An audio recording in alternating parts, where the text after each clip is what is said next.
का बिल्कुल सीमावर्ती इलाका है। और इस सीमावर्ती इलाके पर जहां हम हैं उस वक्त वहां आप देख सकते हैं कि किस तरह से जो टैंक्स हैं वो जो दर्जनों की तादाद में जो टैंक्स हैं वो यहाँ पर लगाए गए हैं। ये और फॉरवर्ड की तरफ फॉरवर्ड की तरफ जा रहे हैं। और अगर मैं गिनूं तो 1 2 3 4 5 6 7 8 9 10 11 12 13 14 15 18 टैंक तो मैं यहीं देख पा रहा हूँ। तो ये जो पूरा इलाका है ये फॉरवर्ड इलाका है, यानी कि दक्षिणी इजराइल का इलाका है। और यहाँ जो आगे जो है गाजा पट्टी शुरू होता है और जो एक डिप्लॉयमेंट है, भारी डिप्लॉयमेंट वो यहाँ नज़र आता है। और ये एक सिर्फ बानगी है जो पूरा जो तकरीबन 25 मील गाजा पट्टी का इलाका है उसमें से जो उसका जो उत्तरी भाग है गाजा पट्टी का और जो इजराइल का दक्षिणी भाग है वो वहाँ पे जो मोर्चा है वो खुलने वाला है। तो जो एक ग्राउंड ऑपरेशन की जो एक तैयारी है इजराइल की तरफ से वो यहाँ पे साफ तौर पे नज़र आ रही है। और यही वजह है कि 24 घंटे का वक्त दिया गया है इजराइल की तरफ से कि जो उत्तरी जो गाजा में हैं लोग वो दक्षिणी गाजा की ओर चले जाएं, यानी कि जो गाजा सिटी जो जहाँ की सबसे ज़्यादा सघन आबादी है वहाँ से 11 लाख लोगों को 24 घंटे के भीतर इजराइल ने कहा है कि वो चले जाएं दक्षिणी गाजा की तरफ।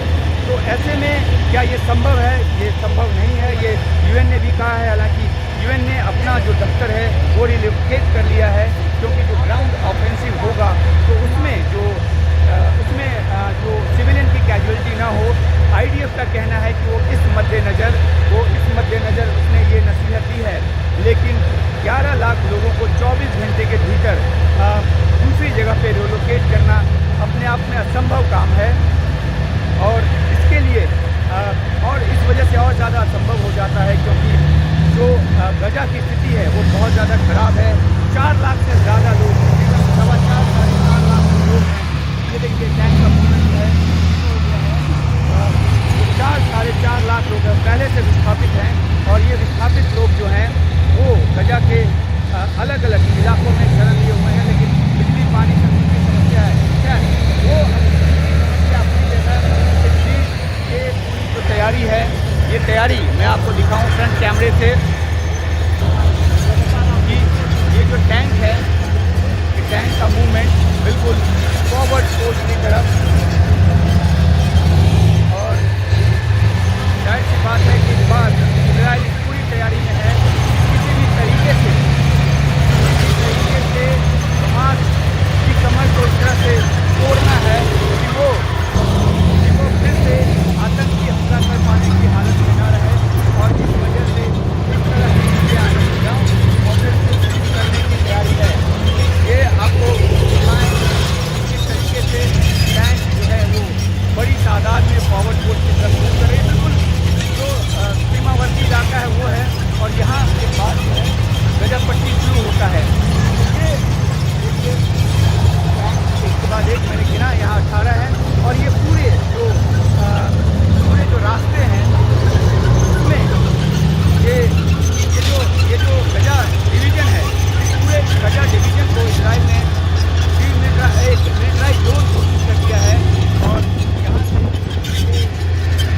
आपको दिख रहा है कि कैसे टैंक जो है वो गजा के और फ्लोर जाते हुए ग्राउंड ऑफेंसिव शुरू होने के समय ये टैंक जो है वो अंदर जाएंगे।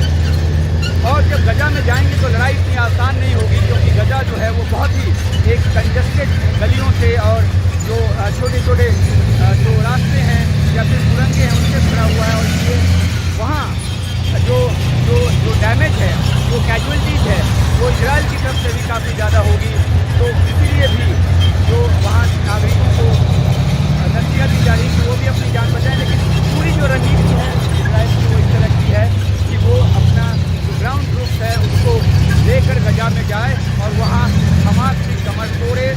कह चुका है इजराइल की इस तरह से हम इस बार बदला लेंगे कि फिर से वो आतंकी हमला कर पाने की हालत में न हो। तो पूरी तरह से डिमिलिटराइज करने की कोशिश हमास के